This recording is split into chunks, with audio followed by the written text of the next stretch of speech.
all the talk before has really led to this conversation today. I mean, we had Adrian from Google talking about the move from discovery to decision and how it's moving into the different LLMs, but also our question today is, can this happen without touching the search bar? Sorry for the search guys. Karen from Kantar Research felt like sponsored by Reddit. Yeah, big shout out, Karen. Thank you. That was great. We can do more work together this year. I'm looking forward to it.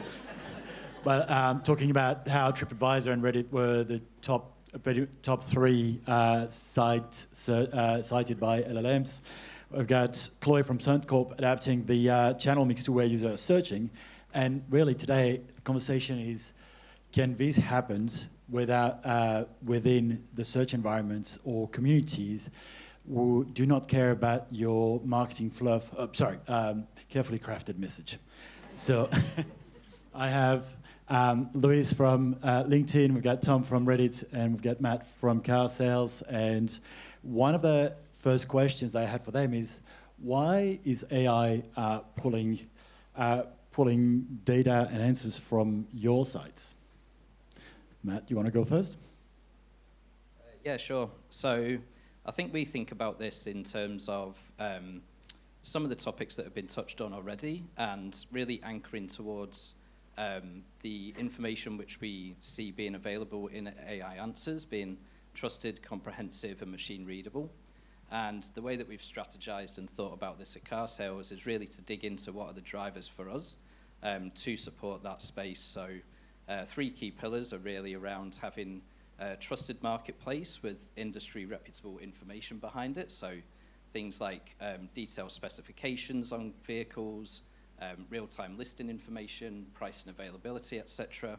And that's really all of the high confidence signal type information which LLMs really look to use and understand and speak to the authority in that specific category or vertical. Secondly, content authority and knowledge ownership. So this is mostly around where we've invested significantly in things like buyer's guides, comparison reviews, research articles, etc. And really brings a wealth of content depth. And all of that is already indexed for our own natural language search capability. So it performs really well within that discovery and research consideration phase for customers when they're looking for answers from AI. And is, to be honest, the area that we've seen consumed and fulfilling that experience the most within an LLM world for users. And then thirdly, I won't go into it in too much detail, but it was all the stuff that JJ touched on in terms of the technical foundations that actually underpin that accessibility, findability, usability.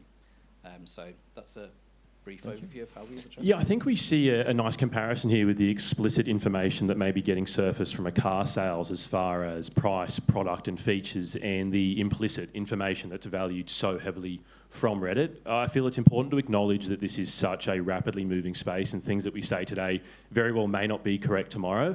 But in the interest of giving you something meaningful, we worked with an organisation called Profound, who are a leader in this space. They'll be running an event in the back half of October in Sydney for anyone interested. And they revealed through this research with us a number of key takeouts as to why Reddit was being surfaced across various models. Broadly, it's because on Reddit you have real humans coming to the platform and sharing unfiltered experiences at scale. That's that implicit information. And then there were 5 specific takeouts when it came to Reddit and the type of content that was actually being surfaced frequently right the way across these various models. First and foremost, it was the conversational nature of content on Reddit, and how when these models were looking to form a consensus, it was pairing the conversational content on Reddit alongside non-conversational destinations such as a official brand website, a car sales, or even a Wikipedia. Secondly, it was that Q&A style topics and content was very, very frequently cited. So that's question and answer. And what we found with that Q&A style of content was that typically there would be 3 to 5 specific subreddits that would frequently appear for those Q&A questions. Thirdly, it came down to the query itself. So on Reddit, hopefully a lot of users in the room. We do have over 17 million people coming to the platform on a monthly basis, so we are a big player. But when it comes to these types of queries, you have subreddits such as, what car should I buy? And it was queries like this that were also heavily being referenced within the various models, so much so that they were seeing them as authoritative, peer-driven reviews, and they were often being surfaced above official brand websites for purchase intent-based queries. Fourthly, it's not all about popularity on Reddit. You can, of course, upvote content, but the models were not necessarily favouring that. It was more so about helpfulness. Helpfulness coming across in a clear, human and conversational, direct tone that had a balance of both positive, constructive and negative sentiment. And then lastly, something that's certainly been a reoccurring theme right the way across today, it's all about that this visibility effort is not something where we should be chasing virality and trying to do it quickly. It's all about building a long and enduring strategy. As again, frequently within this research, it was showing that certain conversations on Reddit that were being cited consistently were up to a year old. Yeah, LinkedIn plays a really important part of discovery, particularly when it comes to B2B, and we were a part of that same research through Profound and SEMrush that showed LinkedIn was the #1 domain for professional queries. But I think in this world, not dissimilar to what Tom shared, expertise is becoming the currency that AI rewards. And why LinkedIn is being cited is because it is a professional platform where experts come to share their opinion. And so LLMs are looking for trust signals, and those trust signals sit in platforms where there are verified identities, real people with real reputations, contributing to real conversation that is surrounded by quality conversation. Thank you. So I could summarize is LinkedIn post in the streets, Reddit comments in the sheets. So let's talk a little bit about, and we're out. You three represent some of the biggest websites traffic in Australia. One question that we often get is around share of visibility activity that's happening in from the different LLM platforms. I was wondering if you could share some of the stats around user behavior, traffic, volume that you receive direct versus, let's call it traditional search versus AI-driven queries. Matt, probably you've got a lot in there. Yeah, so the overall traffic volume mix probably isn't as significant a shift as you would imagine. And it might be a bit category specific, but it probably applies to a lot of you in the room as well. In terms of the way we see typical trends and volumes is actually more macroeconomic driven. You can see a lot of influence in terms of people's interest in EVs, for example, rising and falling with different impacts from world events. But specifically from an LLM perspective, what we've typically seen is that played out both in some research that we've done recently and understanding, analysing 20,000 different keywords and prompts, that the research and consideration phase is heavily over-indexing, as I was mentioning earlier, and also from our own traffic analysis, we do typically see that in that phase of discovery and kind of where people are more at the top of funnel, typically when we experience a session starting with us, people are dipping in and out of that session and going to a companion LLM to understand more information about the vehicle, about the category, or about the type of product that they're looking at, and then coming back to us in that same session. So much more of a companion focus with those two environments in play. It's really interesting with Reddit. Obviously, we're talking a lot about AI summaries today, and of course, there's an enormous amount of traffic that arrives on reddit.com courtesy of that. But we also have countless other surfaces where people might look to start their exploration journey, and that's the Reddit mobile app, that's reddit.com. Heck, it could be the countless people, anywhere as much as up to 250 times a second, that are appending plus Reddit to a term they enter into a search engine. And so irrespective of the origin of this traffic, what we see as the one consistent truth for people once they arrive on Reddit is that they're coming to validate. They're coming to validate how they feel. It may be an emotional moment that they're looking to validate. Going back to the World Cup, there could have been a awful VAR ruling, and people are looking to actively participate in a conversation on Reddit and validate how they feel about that. I am not a parent of children, however many people in our office are, and a frequent conversation that comes up is around a snoo pram, I believe, which is... It's a bassinet, actually. Thank you so much. Again, not a parent. However, perhaps when I am a young father, I too would be arriving on Reddit and looking to validate, as so many parents do on Reddit. They go to validate whether or not certain products, services or experiences are right for them when they're on this parenting journey. And then lastly, there's other circumstances within retail and fashion. It could be as simple as going to look for recommendations on that new car to buy, and again, they're validating. So I don't necessarily think there's a distinction between the traffic for Reddit specifically, more so that everyone's coming to the platform to validate. Yeah, I'll just add some light to this from a B2B perspective, because the buyer journey for B2B has completely changed. What we're seeing today is 94% of B2B buyers are using an LLM to inform their decision before talking to the sales team. So it's really important that brands are showing up, B2B brands are showing up in this discovery journey, because that shift is happening really quickly, and they're coming to a website or to a sales team with an informed decision already, and they're there to validate their decision. I think, so slightly different twist to Tom, but I think what I'm saying is that a lot of that discovery now has shifted from them doing it themselves in terms of information taking and using LLMs to inform before speaking to sales. I'm going to dig a little bit on that. Obviously, LinkedIn is probably the most cited source of information for LLMs when it comes to the B2B buyer.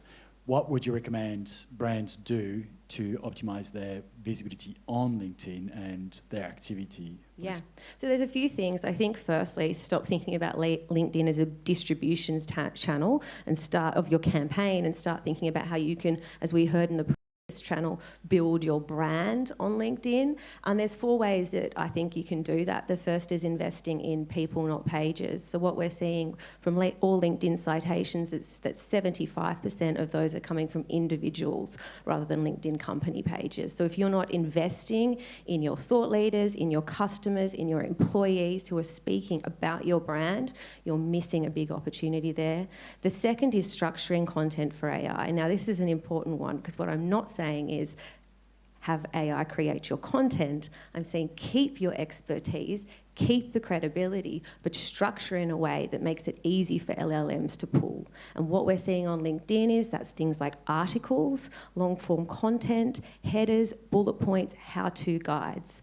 The third is commenting. So commenting and conversations, as both Tom and I have shared, is a trust signal that LLMs are pulling, and it's often one that brands forget about: community engagement. So I'd be investing in community engagement. We know that posts that have 10 comments or 60 plus engagements are more likely to be cited. So think about how you're having a conversation with your community on LinkedIn. Mate, as a frequent commentator on LinkedIn, I hope I start to get surfaced a little bit more in the AI summaries. That's definitely something that I'm chasing. So I'll give you a like later today when you talk about this.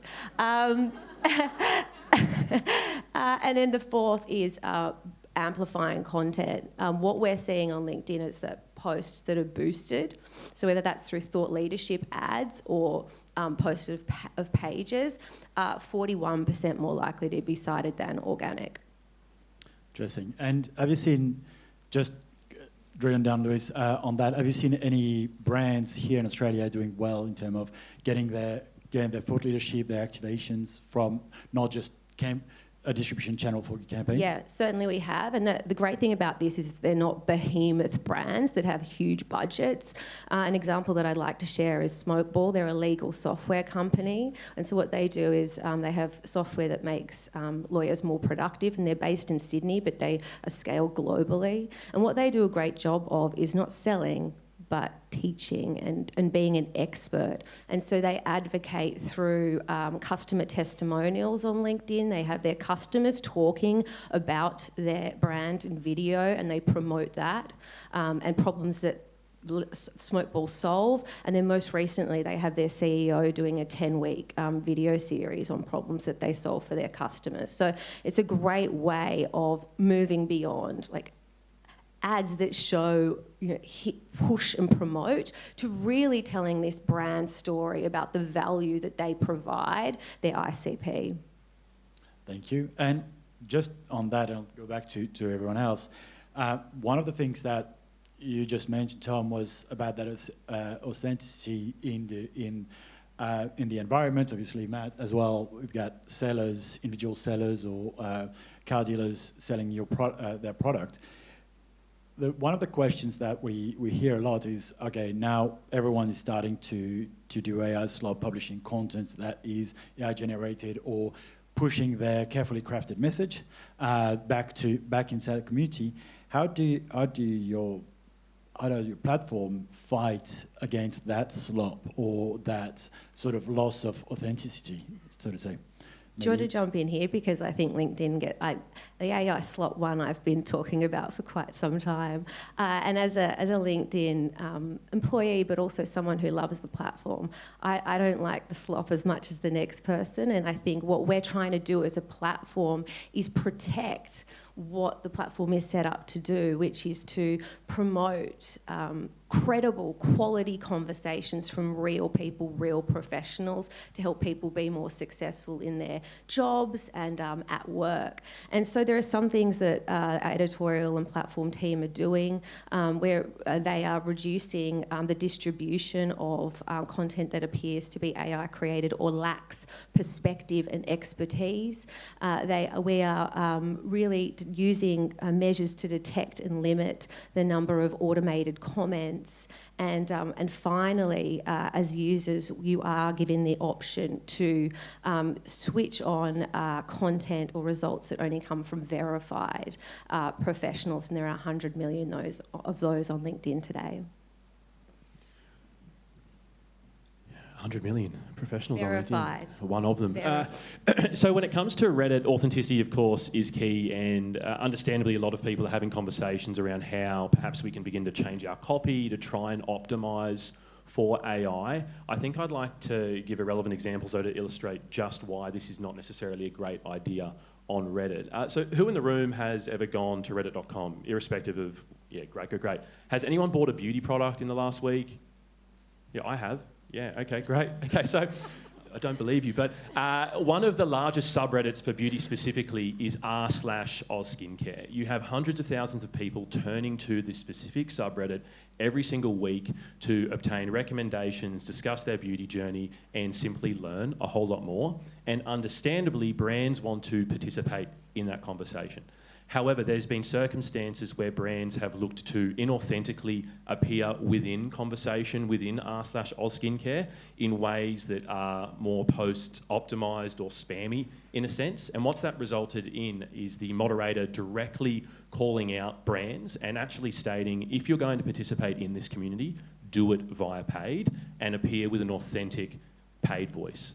And in doing so, brands are then going to be more well regarded. And something that you raised, which I think is very, very relevant, it's offering the users of the platform the utility that the brand can bring, being helpful. I think I need to have a conversation with Smokeball, as I'd love to get that 10 video series Not over to stealing Reddit. the budgets. Potentially in an AMA. So there's lots of opportunities there, but by all means, I would advocate against trying to optimise for AI written content on Reddit. Instead, be authentic, and that will win every single time. And from a Carsales perspective, we've just recently done some research on 750 plus in-market buyers and where they're intending to actually use AI in that journey. So it dials down into those areas that I was talking about earlier. Firstly, over-indexing, around 71% are intending to use AI to support comparison of makes and models. And secondly, 68% are intending to use AI to support shortlisting of vehicles. And why that's really crucial for this point is that all of that needs to be based on factual information. We also know from survey results that people are intending to actually fact check the results from LLMs at the outset as well. So combining that with the other couple of points that these guys were just making, it is really crucial that that information that is there and available, whether that be in a conversation, whether that be from a listing perspective, that it is verified, that it is factual, and that you're not degrading trust or risking the degradation of trust through trying to fake something or manipulate it for AI, should be authentic. Thank you. Now, so the topic here is community to commerce. So there is really from discovery to decision. Traditionally, communities, social, have been seen as more of a top of the funnel type conversation. Question is, are you seeing in your platforms, in the product roadmap, things that really sort of move users from that discovery happening in your environment to an actual decision being made? Probably Matt, I've seen a couple of features coming up, so you be first. Yeah, for sure. So we have focused heavily on how AI supports the overall experience, and increasingly consumers are demanding the type of experiences that you get from a Copilot, a ChatGPT, a Gemini, etc.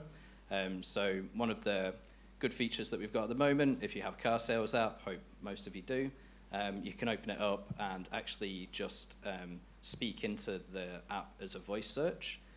It's some of those points that were brought up earlier around people are increasingly more willing and open to describe what they're after in long form, and what that brings in value and benefit is the ability to understand the intention more, to dig deeper into where that customer might be going, to personalize the experience, and also to share that information back in terms of where we can use that and leverage it both for our own internal personalization strategies and tactics, but also from a marketing extension perspective as well.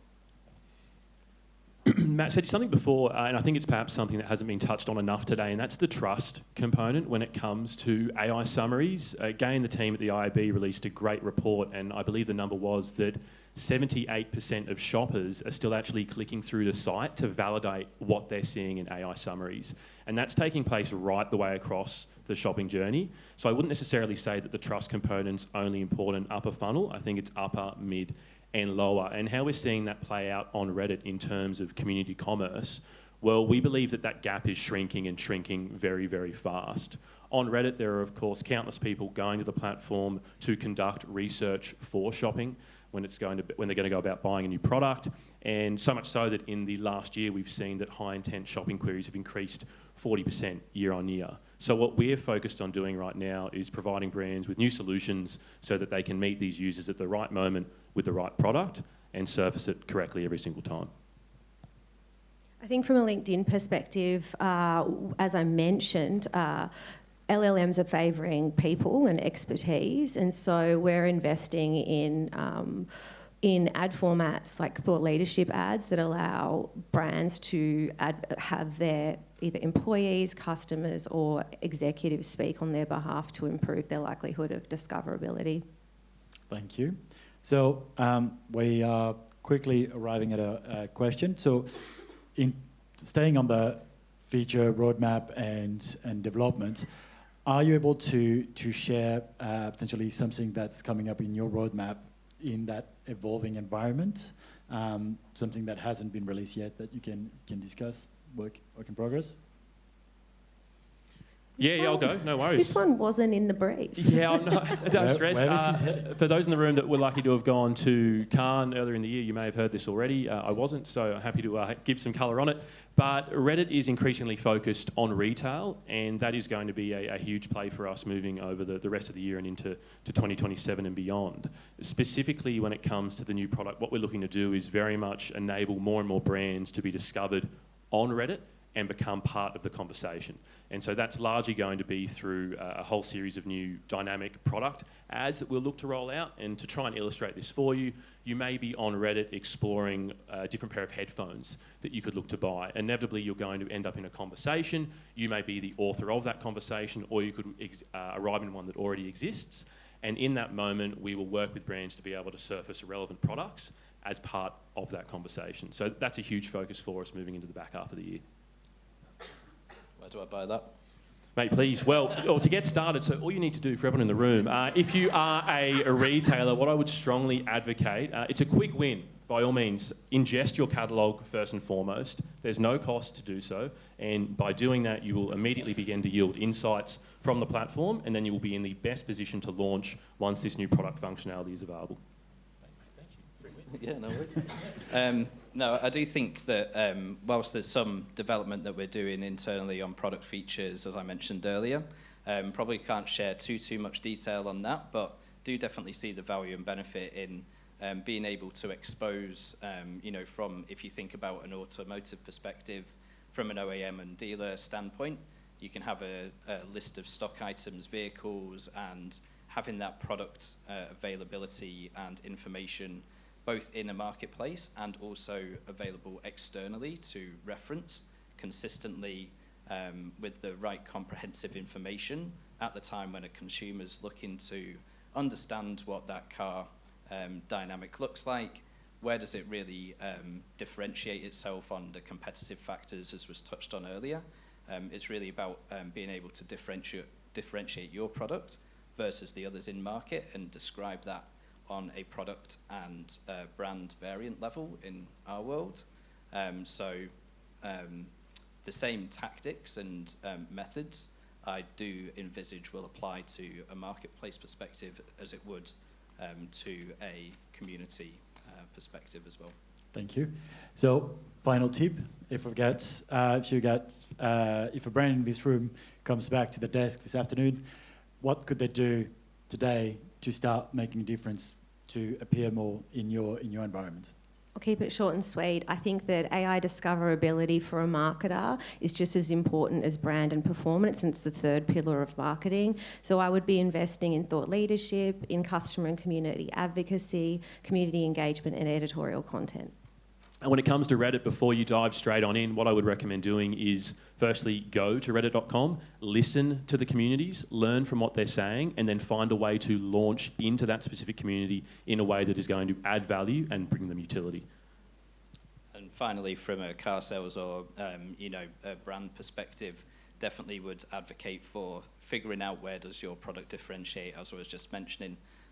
Really look at where you're going to be able to be competitive or put yourselves above your category in terms of how people understand what the value and benefit is, and actually run the exercise, go out there and test it, see where you're showing up from, if you're exposed to a marketplace, if you're in AI Answers, and look to address some of those gaps as they come up. All right. Well, thank you very much. Thanks all panelists for great insights.